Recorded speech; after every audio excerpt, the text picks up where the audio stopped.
Assalamualaikum warahmatullahi wabarakatuh. Selamat pagi, selamat siang, selamat sore juga boleh, selamat malam juga boleh, yang penting jangan selamat tinggal. Oke, teman-teman yang masih stay dengan di rumah, dengan rebahan aja, mager, apalah itu tetap pertahankan, tetap di situ aja nggak apa-apa. Tapi yang penting jangan sampai lupa teman-teman yang bakal menjadi calon guru harus tetap memahami apa sih yang harus dipahami oleh calon seorang guru, apa yang harus diketahui, apa yang harus nanti dilakukan oleh seorang guru pada peserta didiknya. Nah, nanti kita akan membahas di mata kuliah strategi pembelajaran yang diampu oleh Pak Zaina atau yang disebut dengan Pak Bazaza. Oke. Nah, di sini kita akan membahas mengenai prinsip-prinsip pembelajaran. Nah, prinsip pembelajaran itu apa sih teman-teman? Nah, kita ketahui dari kata prinsip dan juga pembelajaran.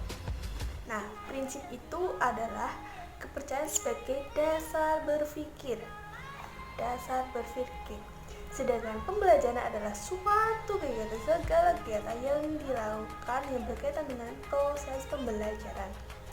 Nah, jadi prinsip pembelajaran adalah landasan berpikir yang berkaitan dengan proses pembelajaran yang tercapai secara dinamis dan juga terarah, guys.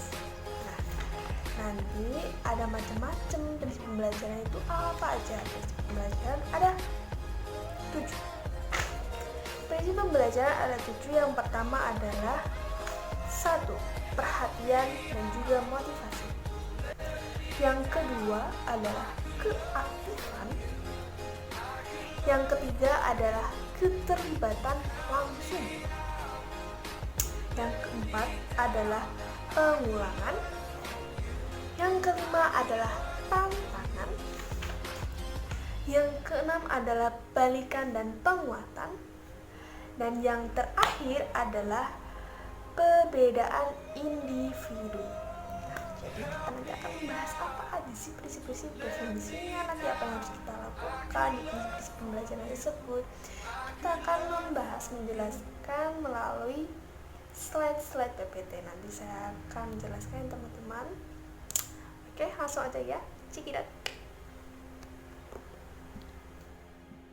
Teman-teman, kita akan membahas mengenai prinsip-prinsip pembelajaran menurut Damianti dan Mujiono.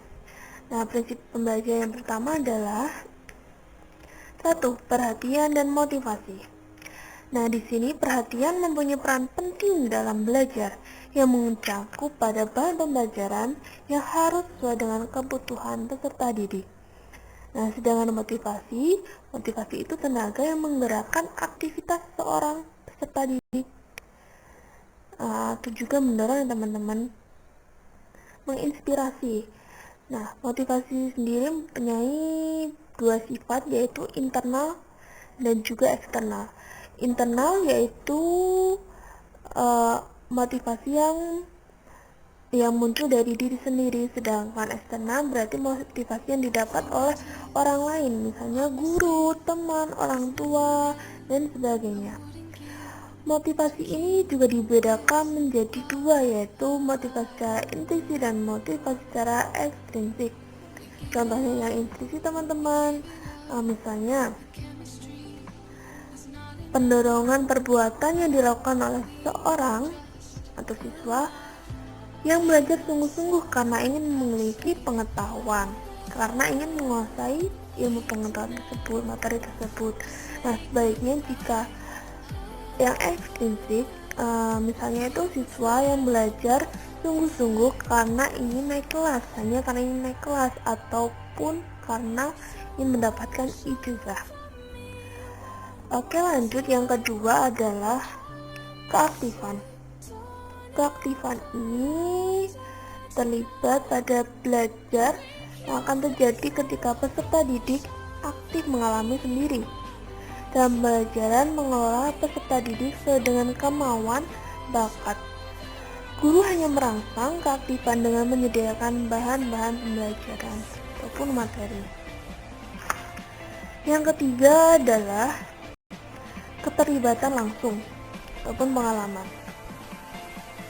Pembelajaran akan terjadi keterlibatan langsung antara guru dan peserta didik. Keterlibatan langsung dilihat secara fisik maupun non-fisik, teman-teman. Nah, misal dari fisik ya, belajar yang baik dengan belajar mengalami secara langsung, terlibat langsung dan dalam perbuatan dan bertanggung jawab atas hasilnya. Sebaliknya pada non-fisik, yaitu keterlibatan secara emosional dan kegiatan kognitif dan penghayatan dalam pembentukan efektif. Prinsip yang keempat, teman-teman, yaitu pengulangan. Dengan mengadakan pengulangan, daripada mengingat akan semakin berkembang, sehingga perlu adanya latihan, pengulangan, dan pembiasaan. Yang kelima, yaitu tantangan. Peserta didik yang hanya disuapi materi akan jadi respon bosan, jenuh. Itu aja, kenapa sih? Nah, jadi pada prinsip pembelajaran perlu adanya materi yang disediakan harus menantang. Misalnya pada prinsip inquiry yang menjelaskan tentang proses pembelajaran yang berdasarkan pada perencanaan melalui proses berpikir secara sistematis. Yang keenam, teman-teman, prinsip yang keenam adalah balikan dan penguatan. Format sajian pada balikan dan penguatan dengan mengadakan tanya jawab, dan diskusi, ataupun eksperimen. Dorongan penguatan ada yang positif dan juga ada yang negatif. Misal dari yang positif itu ada peserta didik yang mendapat nilai yang baik, maka peserta didik tersebut akan mempertahankan nilai baik. Ini akan dipertahankan dan akan meraih nilai yang lebih baik lagi. Sedangkan pada dorongan yang negatif, misalnya pada peserta didik yang mendapatkan nilai yang tidak baik, tidak terlalu baik, takut tidak naik kelas. Nah, jadi peserta didik terdorong untuk memperbaikinya, untuk mendapatkan nilai yang lebih baik dan lebih aman. Yang ketujuh, teman-teman, yang terakhir dari prinsip pembelajaran adalah perbedaan individu. Nah, di sini pentingnya dalam satu prinsip pembelajaran karena perbedaan karakter psikis, kepribadian, dan sifat lainnya pada peserta didik itu berbeda-beda. Guru harus memahami ciri peserta didik dan guru harus mampu mengatur kegiatan pembelajaran melalui perencanaan, proses pelaksanaan, dan juga penilaian atau evaluasi.